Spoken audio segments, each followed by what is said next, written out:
بسم اللہ الرحمن الرحیم۔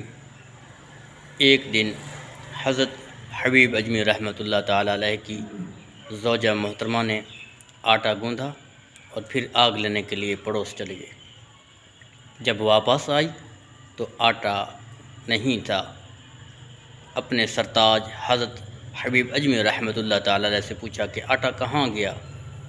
آپ رحمۃ اللہ تعالیٰ نے فرمایا کہ سوالی آیا اور میں نے اس کو آٹا دے دیا، تو آپ کی بیوی آپ پر تھوڑی بہت خفا ہوئی، تو اسی اثناء فوراً اسی وقت دروازے پر دستک ہوئی، تو حضرت حبیب اجمی رحمۃ اللہ تعالیٰ علیہ فوراً دروازے پر گئے، دیکھا کہ ایک شخص کھڑا ہے اور اس کے ہاتھ میں گوشت اور روٹیاں ہیں۔